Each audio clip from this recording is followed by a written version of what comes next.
Fala pessoal, tudo bem? Hoje a gente vai falar um pouco sobre esse assunto aqui, né, que é o desvendando a renda fixa. A gente vai entender um pouco melhor como é que funciona, os ativos que compõem. A gente vai dar uma aprofundada um pouco sobre o assunto. Então vamos lá.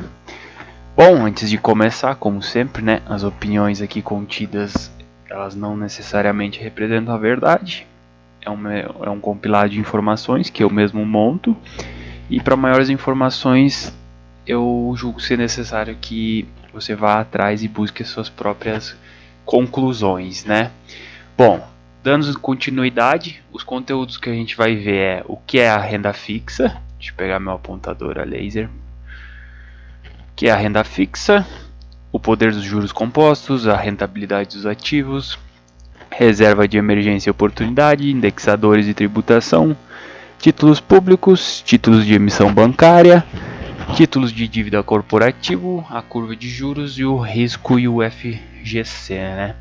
Bom, o que é a renda fixa, né? E por que a gente deve investir nela, né? Bom, ela é uma modalidade de investimento onde tem o prazo e a remuneração já são conhecidos no momento que a gente vai aplicar, né? Então, por possuir essas características conservadoras e defensivas, é um ótimo tipo de investimento para a gente que está começando, está conhecendo o mercado, para formar nossa reserva de emergência e para quem não entende muito de mercado também, né? Então, ela ajuda em tudo isso. E para aquelas pessoas que não suportam as variações que o portfólio pode ter, então a renda fixa é muito indicado para isso. Bom, como que a gente investe em renda fixa, né? A gente pode investir através de três formas. Por os títulos do governo, títulos de emissão bancária e títulos de dívidas corporativas. A gente vai conhecer cada um daqui a pouco. Aqui eu trouxe um exemplo, né, para a gente entender como é que funciona a renda fixa. Vou ler aqui, né? Um fazendeiro deseja alavancar sua fazenda, visto que sua produção está baixa por falta de sistemas. Então vai até o banco e exprime o seu desejo ao gerente. Ou mesmo ele consegue um empréstimo para ele, né, para o fazendeiro, no valor de R$ 1.000.000, que deverá ser pago a 130% do DI ao longo dos anos.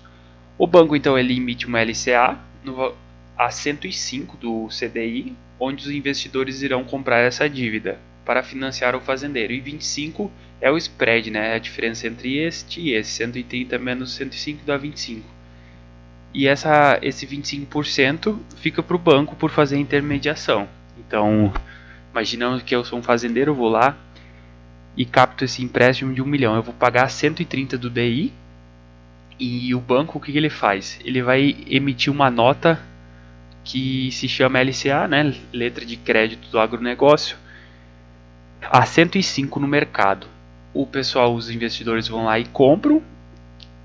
O fazendeiro está pagando 130 e eu emiti uma a 105. E os 25% fica de ganho para mim, que sou dono do banco.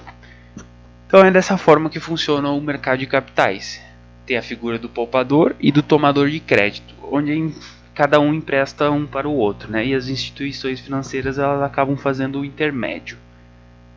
O poder dos juros compostos. Os juros compostos, né? Eles são exponenciais, pois a sua fórmula tem o valor tempo, que eleva toda a equação. Sendo assim, o mais importante fator é que eu trouxe o exemplo de como que a fórmula dos juros compostos e dos juros simples, né? Os juros simples é capital vezes a taxa vezes o tempo.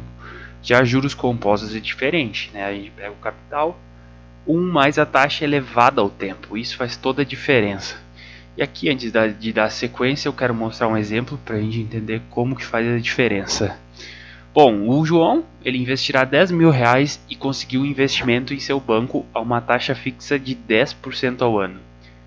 Bom, na forma de juros simples, quanto ele terá em 10 anos e quanto mesmo teria uma taxa de juros compostos? Bom, a gente vai fazer o cálculo aqui juntos para tentar entender.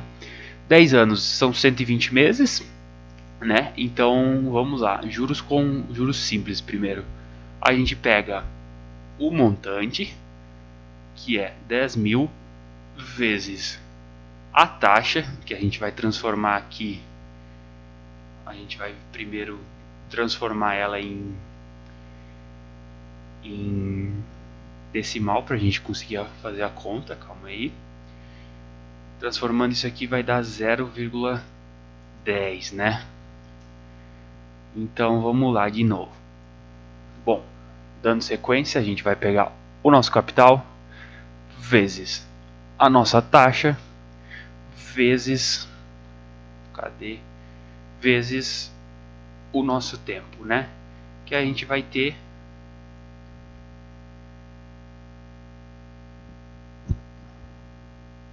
calma aí, já entendi o que deu de erro aqui.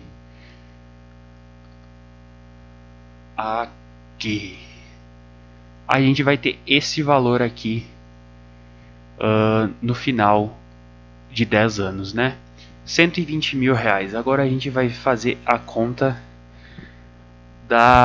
em juros compostos, né? Para a gente ver a diferença. A gente vai pegar os mesmos 10 mil e vai fazer o cálculo agora, né?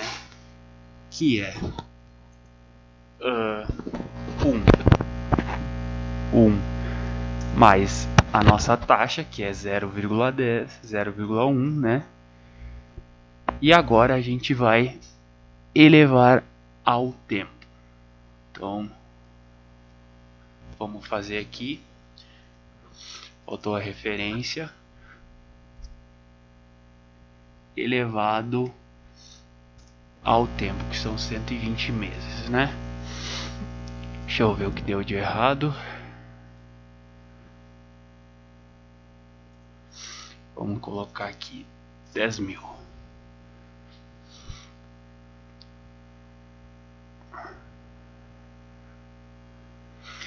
Pronto, agora deu certo o nosso cálculo aqui. E o nosso valor deu aproximadamente isso aqui. Olha a diferença que dá em 10 anos, né? É muita coisa. Vamos dar sequência agora aqui aos nossos estudos. Bom, os ativos eles são caracterizados por já conhecermos a forma de remuneração, né, e o prazo no momento da aplicação. Então, eles podem ser remunerados de 3 formas. O nosso pré-fixado, que a gente já conhece a taxa no momento, né? É uma taxa pré-fixada, exemplo, como a gente deu antes, 10% ao ano. E o pós-fixado, essa figura do indexador, entra a figura do indexador. Dessa forma, o investidor ele só saberá o retorno dependendo da variação ao término da aplicação, né? Dependendo do indexador que ele usa, vai ter variação e a gente só vai saber a rentabilidade após o término, né? E tem o híbrido também, que ele é uma mistura de pós-fixado com pré-fixado. Falando da reserva de emergência e a de oportunidade agora, ele deve ser o primeiro investimento que a gente vai fazer. Porque a reserva de emergência ela é um valor investido em aplicações seguras que vão nos deixar tranquilos para eventuais imprevistos que com certeza vão acontecer ao longo da nossa vida, né? Eu trouxe exemplos aqui, ó. Calma aí. Por exemplo, ó, perda de emprego, problema hospitalar, bater o carro, né? São avarias que acontecem na nossa vida de algum momento. Bom, qual que é um consenso, né? A gente pode guardar de 6 a 12 meses, com variação de acordo com a estabilidade de emprego. Então não é algo fixo que deve fazer. Deve balizar através do teu emprego, se teu emprego é estável, pode ter um pouquinho menos de meses. Já se é um emprego que não tem tanta clareza da renda, aí tem que aumentar o período de meses aqui. Bom, já agora falando da reserva de oportunidade, ele é um valor destinado a eventuais oportunidades que vão surgir na nossa frente, né? Tanto no mercado financeiro quanto no mercado real. Talvez comprar um imóvel, talvez comprar um carro, que apareceu uma oportunidade ótima. Então são investimentos semelhantes, mas parecidos, mas opostos, quer dizer. Então, a emergência ou oportunidade elas devem ser investidas em aplicações seguras, de fácil resgate. Então vamos prezar pelo quê? Primeiro passo a gente vai prezar pela segurança, ter um risco baixo de crédito, né, do emissor, a gente vai ter certeza que ele vai nos pagar. Liquidez, a velocidade que o dinheiro vira caixa, então a gente precisa de uma liquidez alta. Segurança, uma liquidez alta e uma volatilidade quase zero, né? As oscilações são praticamente nulas. E o que vai nos dar isso? Selic, CDB com liquidez diária e fundo de investimentos atrelado ao DI, né? Então são esses as aplicações que vão nos dar essa segurança para investir na reserva de oportunidade e de emergência. Aqui eu trouxe um exemplo para a gente entender como funcionaria se eu não tivesse uma reserva de emergência. O João e o Kleber trabalhavam na empresa OpenSA há um ano, onde ganhavam o mesmo salário, R$3.000. João, com muita disciplina, gasta R$2.000 com despesas pessoais e o restante investe. Sabendo da importância de ter uma reserva de emergência, já se programou e todo mês investiu R$1.000. Então, o João, nesse exemplo, ele já está bem tranquilo enquanto é isso, de reserva. Já Kleber gasta tudo que ganha, afinal não sabemos o dia de amanhã, não é mesmo? Ele diz. Passaram-se um ano, João com sua reserva pronta começou a investir em outros ativos, onde ganhava mensalmente dividendos para completar sua renda, e Kleber nem sabia o que era investir, pois queria aproveitar a vida e financiou um carro novo, né? Então o Kleber nesse exemplo não tinha nem sua reserva pronta, foi lá e fez mais uma conta. Então, mas a empresa em que trabalhavam entrou em uma crise, onde teve que reduzir seu quadro de funcionários, então acabou demitindo os dois. João, com a reserva de 12 meses formada, pôde passar por esse período tranquilamente e aproveitou para focar em um novo projeto que fez ele recuperar o emprego facilmente em outra empresa. Já Kleber, sem reservas, teve que devolver o carro para o banco e teve que contrair novas dívidas para bancar seu custo mensal. Kleber ficou doente, pois o estresse estava acabando com a sua saúde. Então eu trouxe um exemplo aqui para a gente tentar entender as causas, né, e as consequências de não ter a nossa reserva formada. Nesse nosso exemplo, o Kleber ele sofreu bastante para passar nesse período. Já o João, muito tranquilo, conseguiu passar por esse período bem. Então vamos retratar um pouco da importância de ter a reserva de emergência. Agora falando dos indexadores, né? A gente tem, eles são chamados também de índices de mercado ou os indicadores macroeconômicos aqui do Brasil. São taxas de referências muito usadas para acompanhar o desempenho da nossa economia. Então a gente tem a taxa Selic, a taxa DI, o IPCA e o IGPM. Bom, o que é a taxa Selic? Ela é a taxa básica de juros da nossa economia, influencia em todas as taxas do país, então é a nossa taxa mãe. É o principal instrumento de política monetária usada pelo Bacen, que é o Banco Central, para controlar a nossa inflação. Já a taxa DI é um depósito interfinanceiro, obtido pela média ponderada das transações entre instituições no prazo de um dia. Ou seja, por lei, os bancos eles são obrigados a encerrar o expediente do dia com caixa positivo, né? Então, como que eles fazem isso? Quando um banco fica negativo, ele pede emprestado dinheiro para outro. E como é que eles usam? Qual é a taxa desse empréstimo que eles usam? É a taxa DI. E quanto que é a taxa DI? Ela fica muito próximo da taxa Selic. Então, atualmente, quando eu estou gravando aqui, a taxa Selic está em 13,75. A taxa DI ela está em 13,65. Então, ela é muito perto da taxa Selic. O IPCA, que é o índice que mede a inflação, ele mede a variação de um conjunto de produtos, né? É o índice de produtos ao consumidor amplo.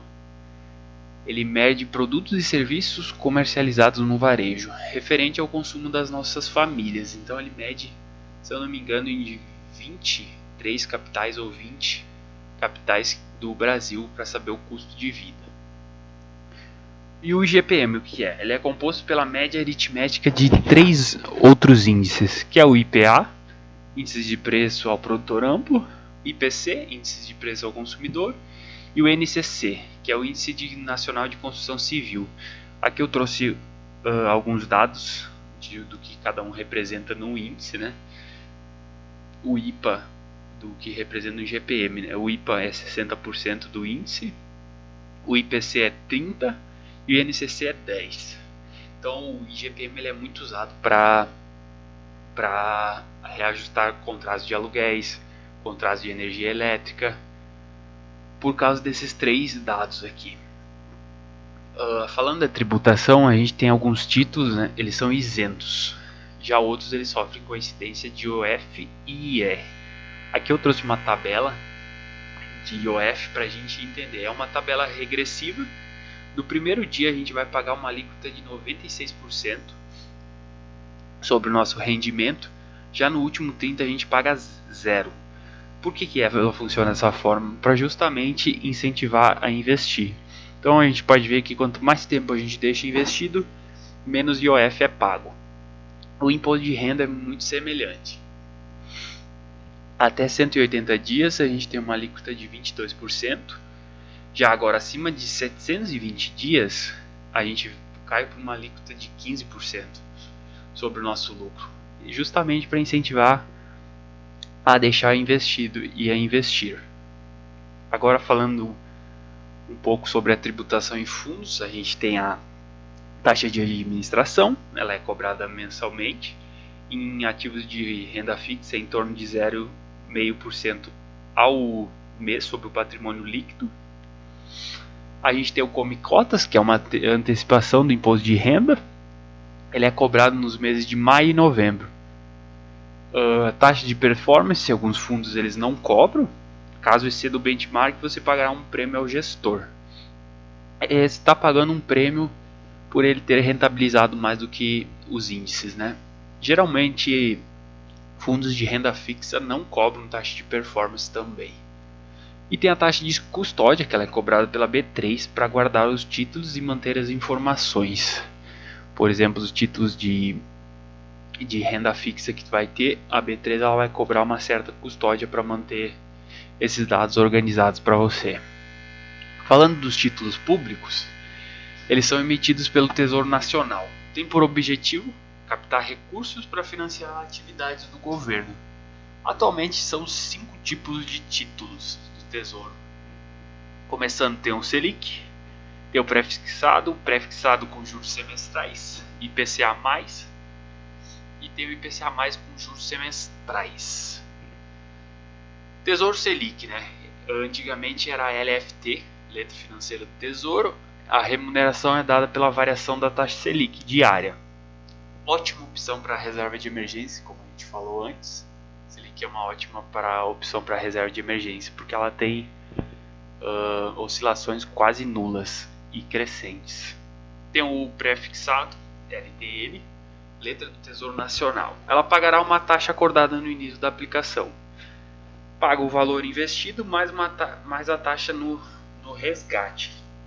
Vale ressaltar isso aqui, porque se caso você tira o valor antes, acaba que talvez você não ganhe o prêmio acordado no começo.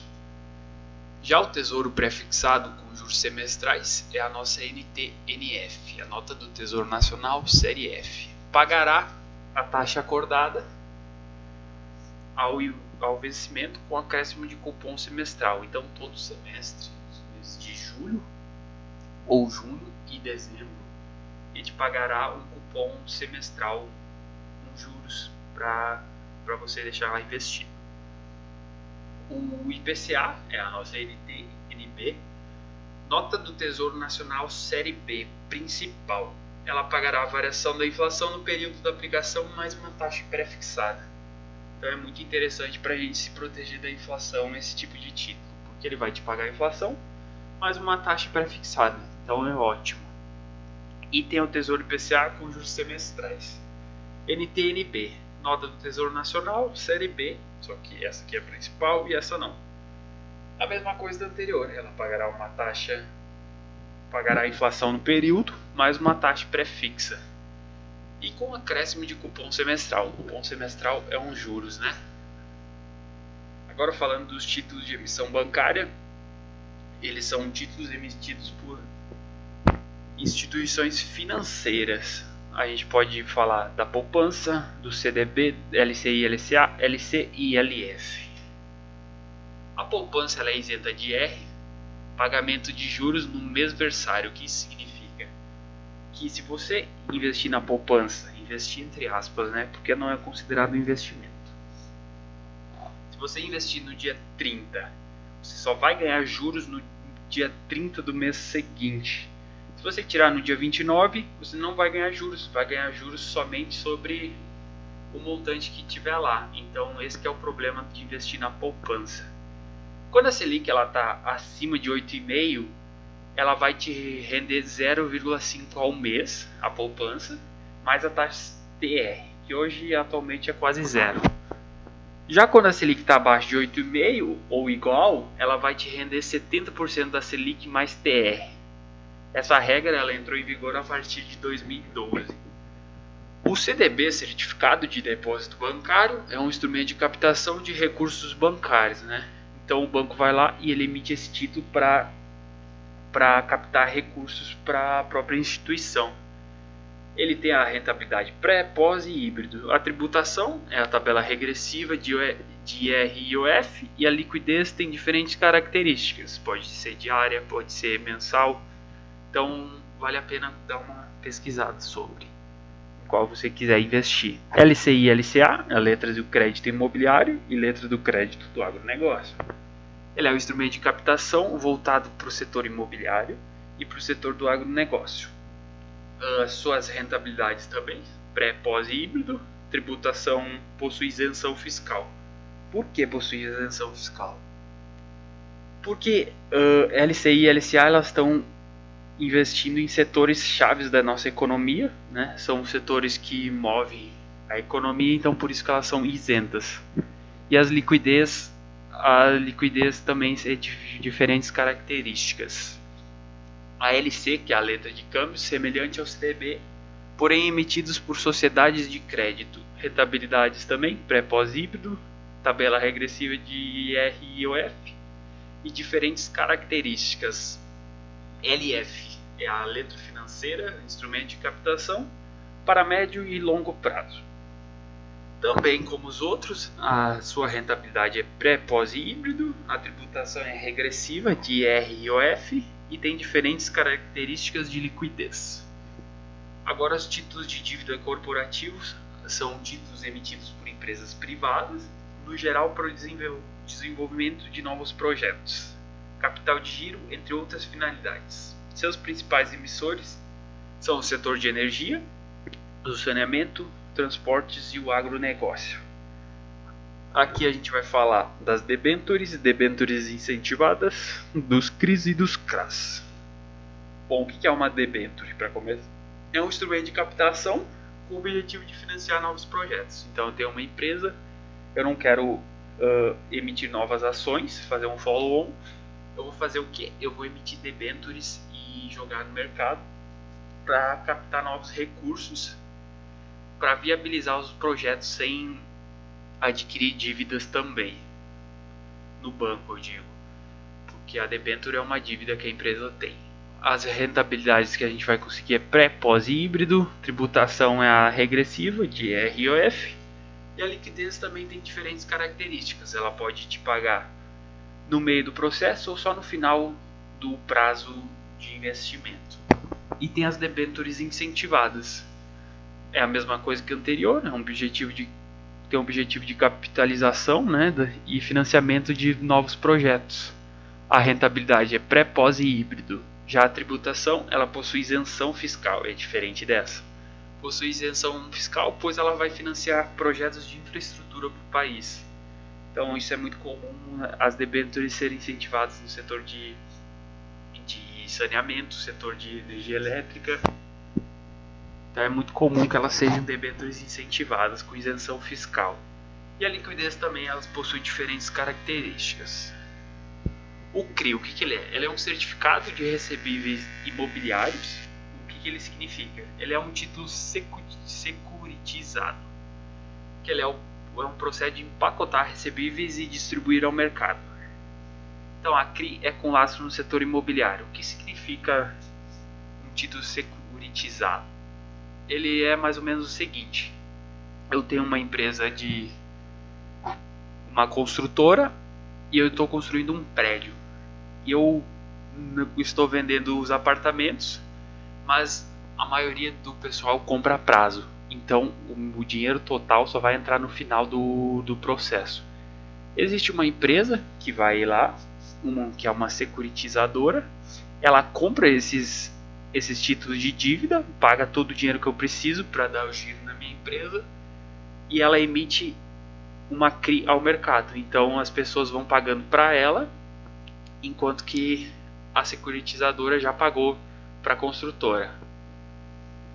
E o CRA, o que ele é? O Certificado de Recebíveis do Agronegócios, a mesma coisa que o anterior, só que é com laço no setor do agronegócio. Tem rentabilidade pré, pós e híbrido, tabela regressiva e diferentes características. Aqui, dando mais um exemplo, eu estou com a minha fazenda, né? Então eu preciso comprar novas máquinas, comprar novos equipamentos para a fazenda, comprar novas terras. Isso tudo demanda muito capital. Então entra a securitizadora nesse meio campo, ela me dá esse dinheiro para eu comprar tudo e ela emite novas dívidas no formato de CRA ao mercado, que ela vai ganhando esse dinheiro de volta aos poucos, né?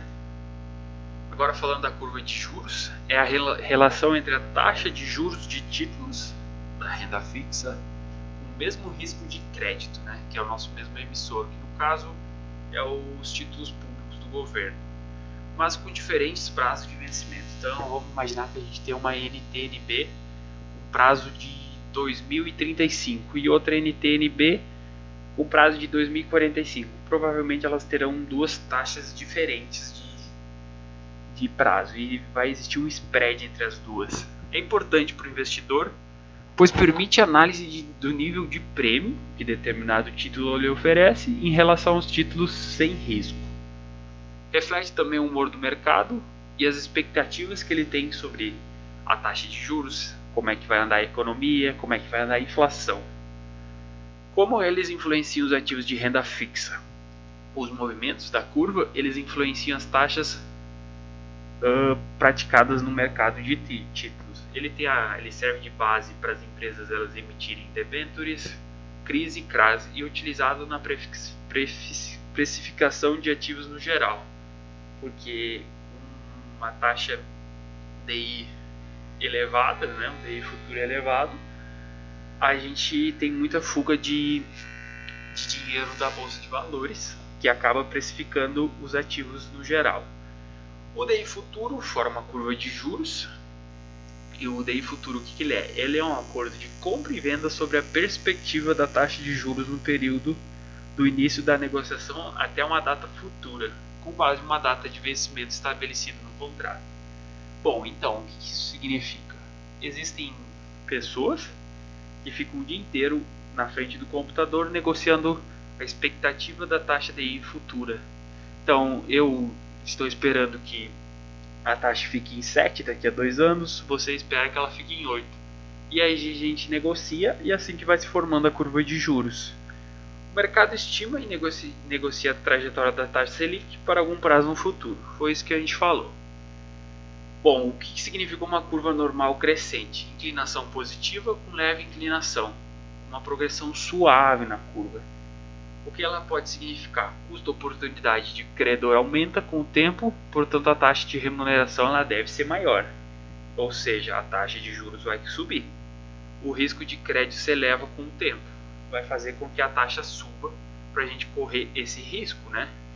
Para a gente obter mais retorno em função do risco. Curva inclinada, que é o que se espera. O mercado espera uma forte pressão inflacionária no curto prazo. Então a gente vai ter uma inflação muito alta. O que o governo o Bacen vai ter que fazer? Vai ter que elevar muito a taxa de juros para controlar essa inflação. E a percepção de que os títulos do governo eles estão mais arriscados, que também a gente vai exigir um prêmio maior por investir neles. Tem a curva invertida, decrescente, que é um sinal de alerta para uma recessão na nossa economia. Ela antecipa uma queda na taxa de juros, então a taxa está alta Mas se a gente tem uma curva invertida, ela está antecipando que a taxa caia. Indica a busca por segurança. Quanto maior for a busca pelos títulos públicos, maior será o valor pago por esses mesmos títulos. E a curva plana flat, ela não tem direção nenhuma, ela pode indicar um momento de transição da economia, entre expansão e retração. Acaba tendo uma reversão das nossas expectativas. Bom, aqui eu trouxe o exemplo. Nosso exemplo 1 é uma curva, uma leve projeção. Então, como eu havia falado, a gente espera que com o tempo a taxa de juros suba para a gente valer a pena investir nos títulos do governo. Aqui já é o caso 2, que é a curva bem inclinada. Então a gente está esperando que a inflação venha forte, então vai fazer com que os juros subam. Aqui a gente tem a nossa curva invertida. E aqui a gente tem a nossa curva flat, sem direção nenhuma. São basicamente assim que funcionam. Agora falando dos riscos e o FGC, que é o Fundo Garantidor de Crédito. Bom, o risco ele não é a volatilidade no ativo, mas sim a nossa perda permanente de capital. Quanto maior for o risco embutido, maior a possibilidade de retorno. Também inclui o risco de perda, não dá para a gente deixar de fora. E aqui eu vou falar sobre 4 dos principais riscos que a gente tem investindo em renda fixa. Bom, tem o risco de mercado, que é o que é? Ele é atrelado ao cenário macroeconômico da economia. Ele está ligado a mudanças conjunturais na política monetária, elevação ou a baixa da taxa Selic, o câmbio, e é importante que a gente observe o duration da nossa carteira para controlar esse risco. O que é o duration? O prazo dos nossos investimentos. Então eu tenho um investimento para daqui a 3 meses, um outro para daqui a 10 meses, um outro para daqui a 2 anos. E a gente tem que observar esse duration e as taxas que a gente acordou na hora do investimento. O risco de crédito, ele é atrelado ao nosso emissor, a incapacidade de pagamento dos créditos devidos, acabar indo à bancarrota, né? Devemos analisar bem a empresa e observar os covenants definidos na hora da emissão da dívida.